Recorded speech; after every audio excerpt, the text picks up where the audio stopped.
नमस्कार। Singh nursing academy के इस ऑनलाइन प्लेटफॉर्म में आप सबका स्वागत है। आज हम मैथ की क्लास के अंदर एसआई पढ़ेंगे। क्या पढ़ेंगे? एसआई, साधारण ब्याज। साधारण ब्याज की बात करेंगे। साधारण ब्याज आज हम पढ़ेंगे। सिंपल इंटरेस्ट की बात आज करेंगे। क्या होता है सबको पता है, बताने की ज़रूरत ही नहीं है, लगभग इसी पे चल रहे हैं अपने, तो इसमें बताने की कोई बात नहीं है कि साधारण ब्याज होता क्या है। अब ये निकलता क्या है, बस प्रॉब्लम यहाँ है। निकलता कैसे है तो देखो, सबसे पहले इसके अंदर कुछ शब्द हैं, जैसे पी है, आर है, टी है और एसआई है। इन चारों के ऊपर ही पूरे क्वेश्चन होते हैं एसआई के। इन चारों का मूल रूप से आपको पता होना चाहिए कि ये क्या क्या होते हैं। तो यहाँ पर पी का मतलब है प्रिंसिपल यानी मूलधन। क्या है जी? मूलधन। यहाँ पर आर का मतलब है रेट यानी दर, जो हमेशा परसेंटेज के अंदर होती है। इसके बाद में जो लिखा हुआ है टी, टी का मतलब है समय, जो कभी आपको वर्षों में दिया जाएगा, कई बार दिनों में दिया जाता है और कई बार क्या दिया जाता है, महीनों के अंदर भी दिया जाता है। और एसआई का मतलब होता है साधारण ब्याज। तो इन चारों चीज़ों का हमें पहले याद पता होना चाहिए भी क्या क्या चीज़ होती है। अब इसके अंदर एक मूल रूप से फॉर्मूला लगता है एक, और तमाम क्वेश्चन इसी फॉर्मूले के ऊपर डिपेंड करते हैं। लेकिन बाकी जितने भी फॉर्मूले बनते हैं वो इनके बेस पे बनते हैं। तो हमें मूल रूप से जितने भी फॉर्मूले हैं उनमें से एक फॉर्मूला याद रखना है, बाकी सारे फॉर्मूले उसी फॉर्मूले को देखते हुए बनाएंगे। तो देखिए, अगर आपको दे दिया जाए कि एसआई ज्ञात करो, क्या दिया जाए कि साधारण ब्याज कोई राशि है 3 वर्ष के बाद में इस रेट से ली जाती है, तो 3 वर्ष के बाद में बताइए उसका साधारण ब्याज क्या है, यानी एसआई क्या है। अगर आपको एसआई ज्ञात करना है तो आपको मूल रूप से फॉर्मूला लगाना है एसआई बराबर में पी गुणा टी गुणा आर बटे में 100। बस ये फॉर्मूला आपको याद रखना है, बाकी फॉर्मूले इसी को देखते हुए बना देंगे। अब इसके अंदर आप चीजें तो 4 ही हैं। कितनी चीजें हैं? सिर्फ 4 चीजें हैं। ध्यान से सुनते रहिए, P R T S I. इनमें से आपको 3 चीजें दी जाती है और एक चीज छुपा ली जाती है। वो चाहे आपको एस आई पूछे, चाहे आपको आर पूछे, चाहे टी पूछे, चाहे आपको पी पूछे, हमें फॉर्मूला ऐसे याद करना है। पहला फॉर्मूला हमें एसआई का मिल गया। भाई एसआई अगर ज्ञात करना हो तो पी गुणा टी गुणा आर बटे में 100। दूसरी बात, अगर हमें यहां पर यह पूछ ले भाई पी बताओ, अब आपको पता है कि इन चारों में से इन्होंने इसको तो पूछा है, इसका मतलब ये 3 तो है, ये 3 हमें दिए गए हैं।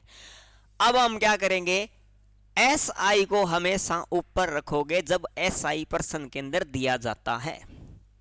एसआई यानी साधारण ब्याज को हमेशा ऊपर लिखा जाता है जब क्वेश्चन के अंदर साधारण ब्याज दे दिया जाए। तो एसआई गुणा में 100 कर देना है। एसआई के गुणा में क्या कर दोगे? 100 कर दोगे जब क्वेश्चन के अंदर एसआई मिल जाए। इसके बाद में 2 चीज बच गई, एक बच गया टी और एक बच गया आर। ये फॉर्मूला नंबर 2 बन गया। क्या बन गया? फॉर्मूला नंबर 2, जब आपको क्या पूछा जाए, पी पूछा जाए और एसआई दिया जाए। अब फॉर्मूला नंबर 3, अगर आपको टी पूछ लिया जाए, इसका मतलब वो पूछ लिया जाए कितने समय में कोई धनराशि इतने की इतनी हो जाती है, इसका मतलब उस क्वेश्चन के अंदर आपसे टी पूछा जा रहा है। तो टी पूछा जाएगा तो एसआई दिया जाएगा। एसआई गुणा में 100 बटे में एक चीज अपने पास आर बच गई, दूसरी पी बच गई, पी को नीचे ले आओ। Formula number 3। अब फॉर्मूला नंबर 4, एक चीज और रह जाती है। मान लो कि आपको आर पूछ ले जाए, आर पूछ लेंगे तो क्या हो गया जी, एस आई गुणा में 100 बटे में 2 चीज बच गई, एक टी बच गया और एक पी बच गया। ये लो जी, हम एस आई निकाल, इसका आर भी निकाल सकते हैं। तो ये मूल रूप से चारों चीज़ों के चारों फॉर्मूले अलग अलग हैं। इसमें मूल चीज़ यही है कि हमें पहले ये क्वेश्चन आना चाहिए, उसके बाद में कोई भी चीज़ आपसे पूछी जाए तो आप बता सकते हो। मूल रूप से इस क्वेश्चन के, इस पूरे चैप्टर के अंदर यही फॉर्मूले लगने हैं। इसके बाद में हम कंपाउंड इंटरेस्ट पढ़ेंगे, उसमें थोड़ा सा चेंज होता है, लेकिन इसका बेस बनाने के लिए हमें पहले ये पढ़ना पड़ेगा। अब इसी के चलते हम एक एग्जाम्पल लेते हैं, जिसके अंदर हम बताएंगे कि किसी चीज को कैसे इसके अंदर निकाला जाता है। पहला जो क्वेश्चन लिखा हुआ है स्क्रीन के ऊपर दिख रहा है आपको कि किसी व्यक्ति है, उसने 750 रुपए की धनराशि उधार ली। इसका मतलब उधार लेने वाली चीज क्या होती है? प्रिंसिपल होती है। क्या होती है? प्रिंसिपल होती है 750 रुपए। प्रिंसिपल कितना दिया गया है? 750 रुपए दिया गया है प्रिंसिपल। 750 रुपए यहां पर आपको पी मिल गया है। इसमें आगे क्या कह रहा है कि बताइए 8% की दर से। इसका मतलब यहां पर परसेंटेज में हमेशा क्या होती है? आर, यानी रेट जो है वो परसेंटेज में होता है, यहां पर आपको दिया गया है। इसके बाद में वो क्या कह रहा है कि 2 वर्ष के बाद में कितना ब्याज अदा करना पड़ेगा? ब्याज अदा करना ही पड़ेगा, मतलब यहां पर एक बंदा सीधा सा पूछ रहा है एसआई ज्ञात करो। आपको टी भी दे दिया गया है। टी कितना दिया गया है? 2 वर्ष लिखा है। तो यहां पर मूल रूप से हमें फॉर्मूले से समझ में आ रहा है कि हमें टी भी दे दिया गया, पी भी दे दिया गया, आर भी दे दिया गया है, एसआई पूछा है। अब हम सीधा सीधा सा एसआई का फॉर्मूला लगाएंगे, जो हमने पहला फॉर्मूला लगाया है, एसआई बराबर में पी गुणा टी गुणा आर बटे में 100। इस क्वेश्चन में किसी भी प्रकार की हमें कोई दिक्कत नहीं आई, क्योंकि एसआई तो पूछा ही गया है। 750 यहाँ पर पी का मान दिया गया है, आर का मान हमें यहाँ पर 8 दिया गया है और टी का मान हमें 2 दिया गया है, बटे में 100 है। 1 0 से तो 1 0 काट दो, और इससे ये कट गया, ये कट गया 2 से, और ये कट गया 5 से। 8 5 40, 40 और 2 ये हो गए, 40 दूना 80 हो गए, 80 बटे में 2 कितने हो गए? 120 हो गए। कितने हो गए? 120 हो जाते हैं। यहां पर आंसर नंबर बी इसका सही रहेगा। 750 गुणा में 8 गुणा में 2 बटे में 100 करने पर हमें आंसर जो प्राप्त हुआ वो आंसर प्राप्त हुआ है 120 रुपए, जो हमें एसआई पूछा गया है। यानी इतने का 120 रुपए क्या बन जाएगा? ब्याज बन जाएगा। ये हमारा मूल रूप से पहला क्वेश्चन इस प्रकार से हमने किया है। इसके बाद में नेक्स्ट क्वेश्चन देखिए। दूसरे क्वेश्चन में लिखा हुआ है कि 1500 रुपए की राशि है, साधारण ब्याज की दर से उधार दी जाए, ताकि 3 वर्ष के अंदर उसका साधारण ब्याज कितना रुपए हो जाए? 180 रुपए हो जाए। यहां पर हमें एसआई दे दिया गया है। क्या दे दिया गया है? एसआई हमें दिया गया है 180 रुपए।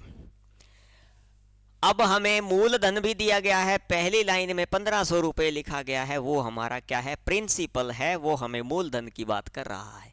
यहां पर समय भी दिया गया है। कितना दिया गया है? समय दिया गया है 3 वर्ष। कितने वर्ष दिया गया है? 3 वर्ष। मेरे ख्याल से आपको समझ में आ गया होगा कि इस क्वेश्चन को करना कैसे है। तो इस क्वेश्चन को मैंने आपको बताया था कि जब एसआई दिया जाता है तो एसआई को हमेशा 100 के साथ गुणा करने हैं और ऊपर रखा जाता है। तो हम क्या करेंगे? एसआई गुणा में 100। हमें ज्ञात क्या करना है? आर बताना है, क्योंकि इसने पूछा है किस दर से। दर पूछी है यानी रेट पूछ रहा है, तो आर बराबर में एसआई, 2 चीज जो हमें दी गई है वो टी गुणा में पी। अब यहां पर एसआई कितना दिया गया है? हमें 180 गुणा में 100 बटे में हमें एक तो 1500 दिख रहा है और एक 3 दिख रहा है। 1500 गुणा में 3, 2 0 से 2 0 कट गई, 6 तिया 18 और 15 चौका 60। 4 इसका आंसर आ रहा है। 4% की दर से जो ये रेट बनेगा 180 रुपए, उसका ब्याज हो जाएगा 1500 का। यानी 1500 रुपए का 180 रुपए ब्याज होता है 3 साल में। तो उसकी रेट बतानी थी, तो हमने जब फॉर्मूले के अंदर रखा है तो हमारा आंसर सही हो गया है 4%। तो इस प्रकार से हम निकाल सकते हैं। तो मेरे ख्याल से आपको समझ में आया होगा कि जब हमें एसआई दिया जाता है तो एसआई को हमेशा 100 के साथ गुणा करते हैं और ऊपर ही रखा जाता है। बची हुई चीज़ों को नीचे रखना है। तो मैंने जो फॉर्मूले, जिस प्रकार के फॉर्मूले मैंने बताए हैं, प्रत्येक क्वेश्चन मैंने उस हिसाब से लिया है और आपको शायद समझ में आ भी रहा होगा। नेक्स्ट क्वेश्चन हम करते हैं।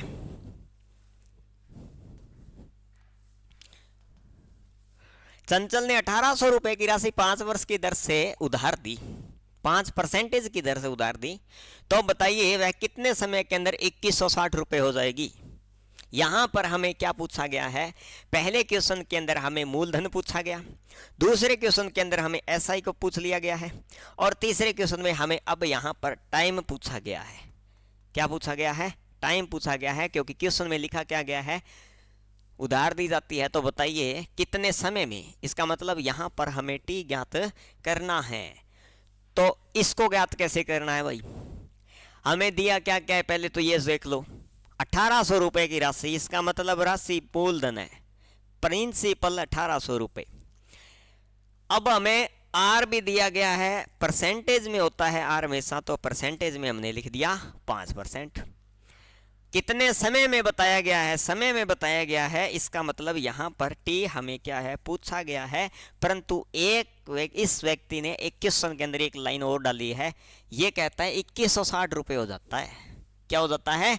2160 रुपए हो जाता है। इसका मतलब ये कह रहा है कि ये 1800 से बढ़ करके कितना हो गया, 2160 रुपए हो गया।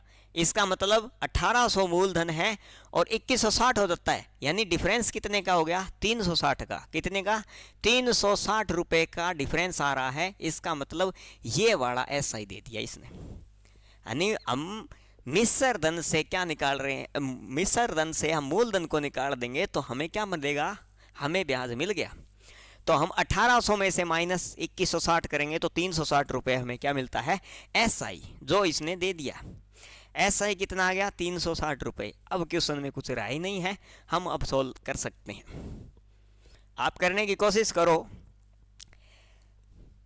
यहां पर हमें एसआई ज्ञात क्या करना है, हमें टी ज्ञात करना है। इसका मतलब एसआई गुणा में 100 बटे में पी गुणा में आर, ये फॉर्मूला लगेगा। इस फॉर्मूले के अकॉर्डिंग हमें एसआई कितना दिया गया है, एसआई हमें दिया गया है 360 रुपए। पर ध्यान रखना, इस 360 में यहां पर ये कह रहा है वर्ष कितने हैं, परसेंटेज कितनी है, 5% की दर से है, दर 5% है। यहां पर हमने दिया गुणा में, क्या किया, गुणा में एक चीज हमें दी गई है पी हमें दिया गया है 1800 रुपए। पी हमें कितना दिया गया है, 1800 रुपए। टी तो हमें ज्ञात ही करना है, तो 2 0 से 2 0 कट गई, 18 दूना 36 हो गया, ये 20 के गया, और 500 का 20। आंसर कितना आएगा, आंसर आपके सामने आ गया है 500 का 20 वर्ष, 500 का 20, 4 वर्ष के अंदर यहां पर आंसर आएगा 4 वर्ष के अंदर एक साधारण ब्याज जो है वो इस प्रकार से हो जाता है। ये फॉर्मूले से हमने ये क्वेश्चन किया है, लगता है समझ में आया होगा। 1800 रुपए हमारी मूलधन दिया गया था और वो कहता है कि 2160 हो जाता है 5% की दर से। समय हमें पूछा गया है, समय हमें पूछा गया है, इसका मतलब हमें यहाँ पर 2160 रुपए दिए गए हैं। इसका मतलब ये है कि ये ब्याज समेत है, और मूलधन में से मिश्र धन में से जब हम मूलधन निकाल देते हैं तो हमें बचता है क्या, ब्याज। जो हमने निकाला तो 360 रुपए आया, और जब 360 को हमने रख कर किया तो हमारा आंसर आ गया 4।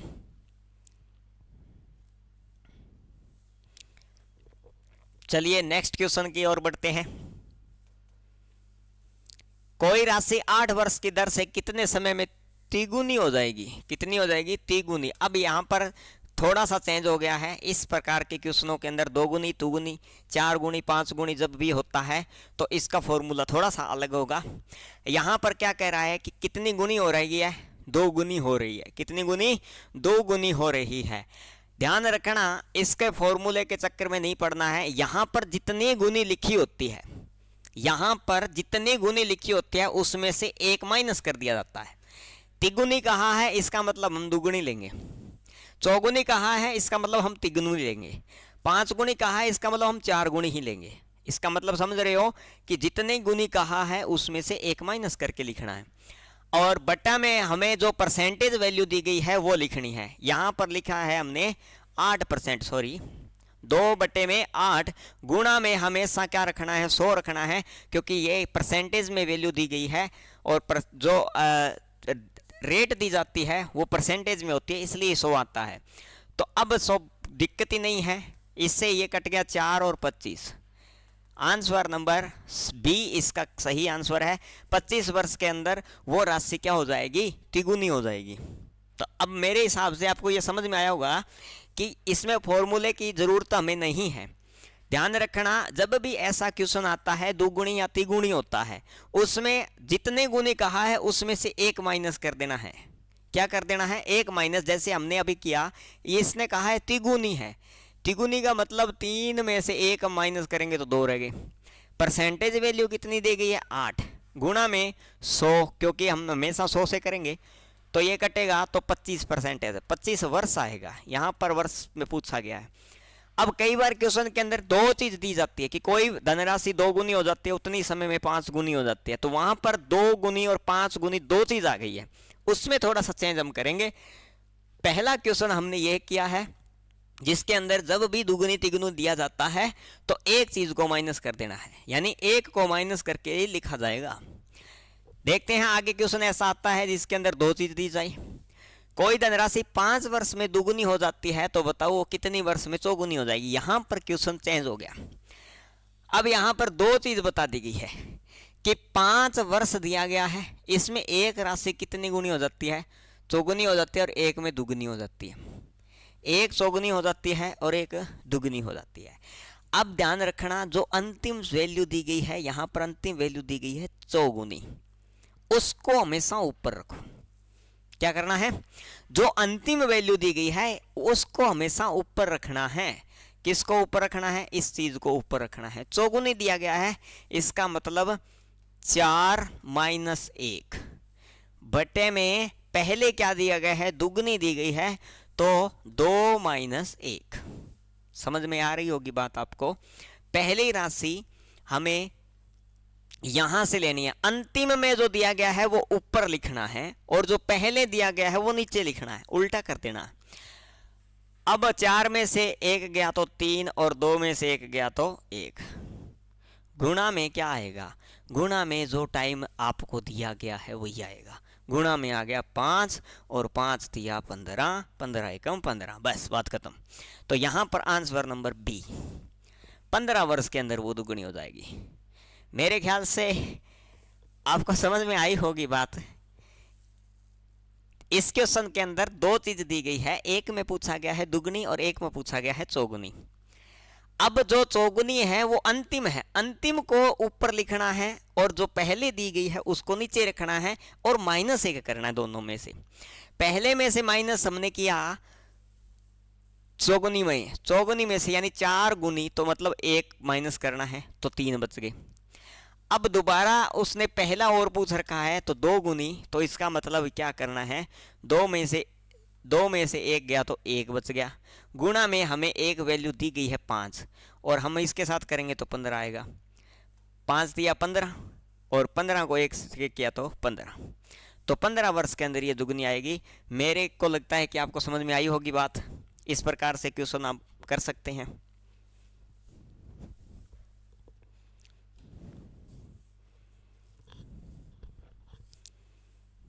चलिए नेक्स्ट टाइप का क्वेश्चन और करते हैं। कोई धनराशि 3 वर्ष में तिगुनी हो जाती है, 7 गुनी हो जाएगी, तो बताइए वह कितनी है। यह भी क्वेश्चन वैसा ही है, कर सकते हो आप। किसी धन का साधारण ब्याज कितने प्रतिशत वार्षिक ब्याज की दर से 8 वर्ष में 2 गुना हो जाएगा। किसी धन का साधारण ब्याज कितने प्रतिशत वार्षिक ब्याज की दर से 2 वर्ष में दुगुना हो जाएगा। ये वही बात है, आप कर सकते हो। 2 गुना हो रहा है इस, और 8 वर्ष दिया गया है। कोई और टाइप का क्वेश्चन देखते हैं। कितने प्रतिशत वार्षिक ब्याज की दर से किसी निश्चित समय में कोई धन अपने से तिगुना हो जाएगा, जबकि उतना ही समय, यही बहुत वही बात है। वैसे ही क्वेश्चन आ रहे हैं सारी।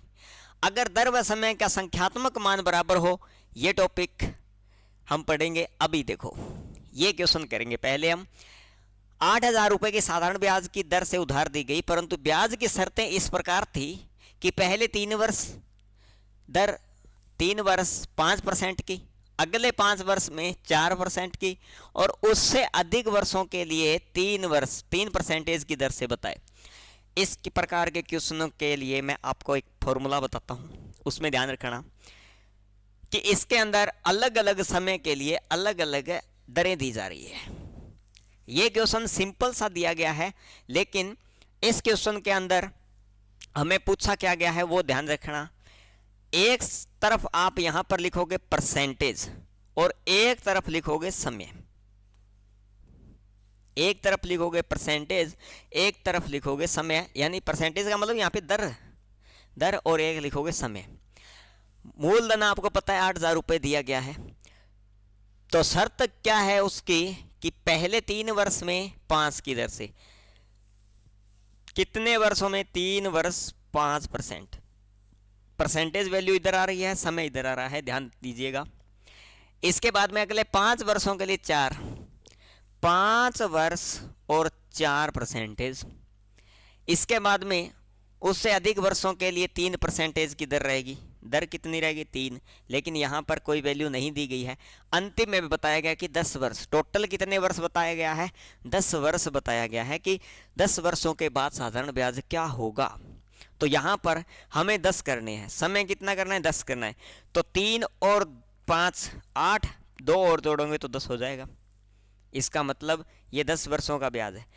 अब आप क्या करोगे? दर को और समय को गुणा कर दो। 5 दिया 15, 5 चौका 20, 3 दूनी 6। समझ रहे हो? अब इसको हम क्या कर देंगे? जोड़ देंगे। तो जोड़ने के बाद में यहां पर आएगा 41। कितना आ गया? 41। यहां पर हमें 41 लिखना है, अलग से लिख लिया। समझ रहे होगे बात को कि जब अलग अलग समय के लिए अलग अलग दर और अलग अलग टाइम दिया जाता है तो इस प्रकार के क्वेश्चनों को हम कैसे हल करते हैं। इस क्वेश्चन के अंदर ऐसा नहीं किया गया है अगले 5 वर्षों के लिए दिया गया है, इसका मतलब यह जुड़ेगा ही। उसके बाद के 5 वर्षों के, उसके बाद 3 वर्षों के ऐसा दिया हो तो फॉर्मूला चेंज करेंगे। ये सिंपल सा दिया गया है कि अगले, यानी टोटल ही पूछ रहा है तो हमने जोड़ दिया। अब हमें क्या करना है? 8,000 रुपए हमें क्या दिया गया है? मूलधन दिया गया है। क्या दिया गया है? मूलधन दिया गया है। और अब हम अगर संख्यात्मक वैल्यू लिखेंगे तो हमारा आंसर सीधा सीधा सा हो जाएगा। पहले हम इस प्रकार के क्वेश्चनों के अंदर करते क्या है कि जब समय और दर अलग अलग समय के लिए अलग अलग दिया जाता है तो इस प्रकार के जो आंसर होते हैं उसमें ऐसे ही किया जाएगा कि आप समय को और दर को क्या करोगे? अलग अलग गुणा करके जोड़ दोगे। क्या करोगे? अलग अलग गुणा करने के बाद में इसको जोड़ देते हैं। अलग अलग गुणा करने के बाद में, जोड़ने के बाद हमें ये 41 प्राप्त होता है। यहां ध्यान रखिए। फिर अब क्या करोगे? 8,000 जो आपका क्या है? मूलधन है, गुणा में जो 41 आपका इनका संख्यात्मक मान आया है, जो दर और समय का क्या है? संख्यात्मक मान है, उसको क्या कर दोगे? इसके साथ गुणा कर दोगे, बटे में क्या करोगे? हमेशा 100 कर दोगे।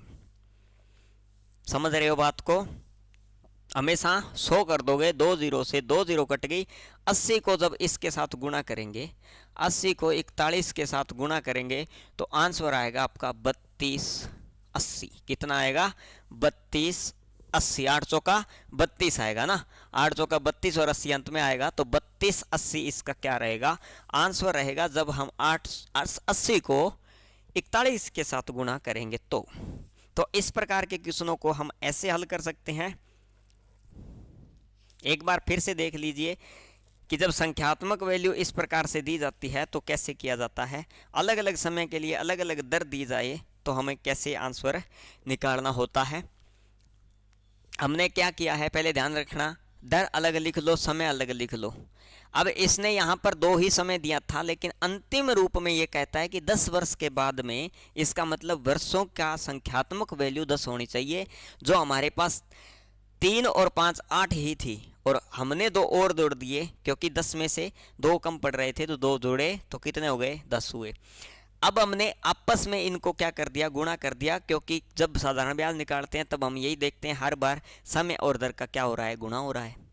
तो इस संख्यात्मक वैल्यू को निकालने के लिए हमें इस 5 को 3 के साथ कर दिया, 4 को 5 के साथ कर दिया, 3 को 2 के साथ कर दिया, तो ये आया 41। 41 गुणा में हमने 8000 जो हमें मूलधन दिया गया है वो लिखा, बटे में 100 कर दिया। तो हमने क्या निकाला, इस 80 को 41 के साथ गुणा किया तो 3280 इसका क्या है, आंसर आ जाएगा, जो हमारा आंसर सही है। तो इस प्रकार के क्वेश्चन जब भी आते हैं जिसके अंदर अलग अलग समय के लिए अलग अलग समय और दर दिया जाता है तो हमें ऐसा ही करना है।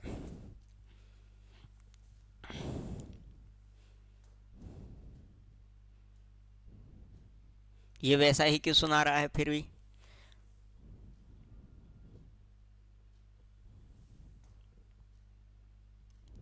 वैसे ही क्वेश्चन है लगभग ये।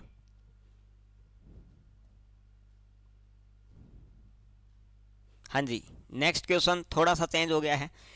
इसमें बता रहा है कि 1200 की राशि 4 वर्ष का मिश्र धन 1440 है।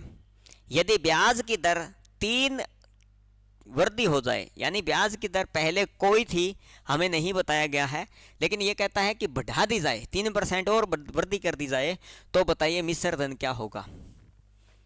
ये क्वेश्चन बहुत अच्छा क्वेश्चन आया है। देखिए, सॉल्व आउट करने की कोशिश करो, फिर मैं करवाता हूँ।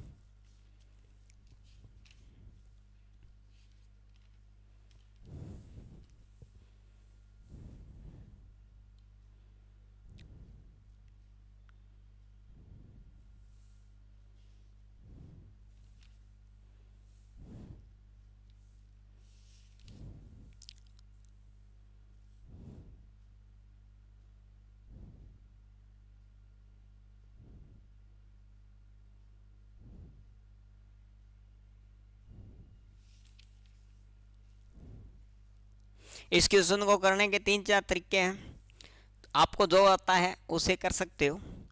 क्योंकि देखो, दिमाग लगाइए कि 1200 रुपए की राशि 4 वर्ष के अंदर 1440 हो जाती है। मिश्र धन बता रहा है, इसका मतलब ब्याज भी इसके अंदर शामिल है।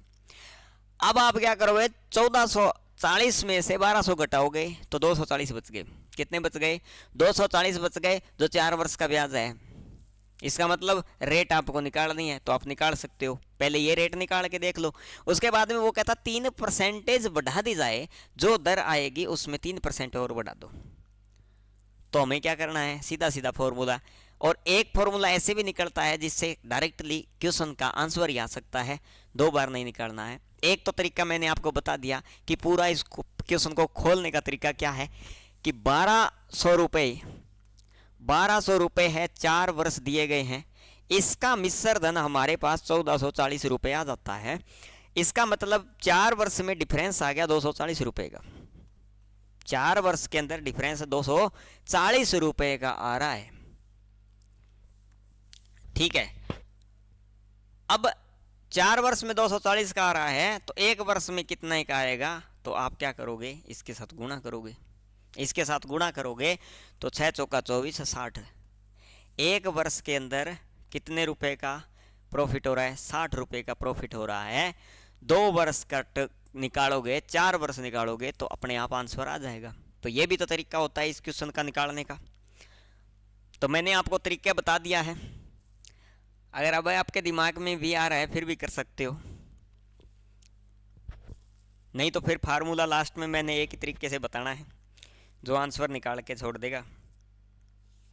मैंने आपको एक तरीका ये बताया है कि आप इस प्रकार से कर सकते हो, आराम से पूरा क्वेश्चन को खोल के भी कर सकते हैं अपने, और जो रेट निकलेगी उसमें से 3 जोड़ के अगले वाला रेट निकाल सकते हैं अपने। ठीक है, तो मिश्र धन ध्यान रखना, पर्सन के अंदर टोटल लास्ट में भी मिश्र धन पूछा गया है, यहां पर भी आपको जोड़ना पड़ेगा।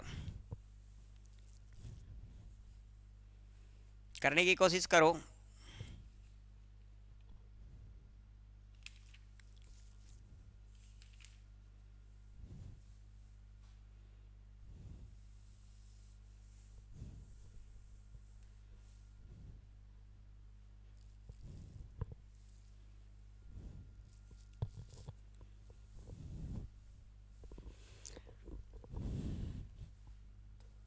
चलो मैं करवाता हूं, देखते हैं। एक तो आप इस तरीके से कर सकते हो, अलग अलग रेट निकाल के भी अपने निकाल सकते हैं, लेकिन अगर आपको डायरेक्टली क्वेश्चन निकालना है तो वो भी आपको मैं बता रहा हूं। यहां पे आपको दिया गया है एक तो 4 वर्ष, एक तो दिया गया है 1200 रुपये। तरीका बता रहा हूं, अगर आपको इस प्रकार के क्वेश्चन आते हैं तो उसके अंदर फॉर्मूला कैसे लगाते हैं, 1200 रुपये यानी मूलधन को गुणा करना है किसके साथ, 4 वर्ष के साथ। जो संख्या बढ़ी है, जो वृद्धि हुई है दर के अंदर, उसको भी इसके साथ गुणा कर देना है। क्या कर देना है, गुणा कर देना है, बटे में 100 लगा देना है, आपका आंसर आ जाएगा। और 12 चौका, और ये आ गया 144। कितना आ गया, 144। 12 को 4 के साथ किया और फिर जो आंसर आया उसको 3 के साथ किया तो 144 आ गया। मेरी बात आपको अब तक समझ में आ गई होगी। अब इसके अंदर यह पूछा गया है, जो ये आया है वो केवल और केवल बढ़ने से आया है, यानी 3% अगर हम बढ़ाएं तो आता है। अब हमें क्या करना है, ये पूछ रहा है तो बताओ मिश्र धन कितना है, तो मूलधन तो ये है पहले वाला, पहले हमने मिश्र धन ये देखा है, तो अब की बार मिश्र धन कितना होगा, तो इस मिश्र धन में ये मिश्र धन जुड़ेगा, तो 1440 में 144 और जोड़ दोगे तो आंसर आएगा आपके पास 1580। कितना आएगा, 1580, आंसर नंबर डी। जब भी अगर कोई भी वृद्धि, फॉर्मूला मैं बता देता हूं, मूलधन जो आपको दिया गया है, मूलधन, उसके बाद में समय गुणा में वृद्धि, में जो वृद्धि हुई है, दर में वृद्धि हुई है या समय में वृद्धि हुई है, वो हमेशा गुणा में कर देना, बटे में 100। जो आएगा वो केवल और केवल ब्याज कहलाएगा, जो बढ़ने से आया है। अब यहाँ पर अगर ये पूछ लिया जाता बढ़ने में कितना ब्याज आएगा तो आंसर 144 ही था, लेकिन इसने क्वेश्चन के अंदर बताया है मिश्र धन, तो हमें मिश्र धन निकालना है, तो पहले जो मिश्र धन था उसमें नया मिश्र धन जुड़ जाएगा, नया ब्याज जुड़ जाएगा, तो टोटल मिश्र धन होगा 1580 रुपये। आंसर इसका सही ये है। तो इस प्रकार से हम मैथ के क्वेश्चन कर सकते हैं। नेक्स्ट क्लास के अंदर हम थोड़े से इससे टिपिकल क्वेश्चन लेकर के आएंगे। तब तक आप इस प्रकार के जितने भी क्वेश्चन हैं वो करने की कोशिश करें। धन्यवाद।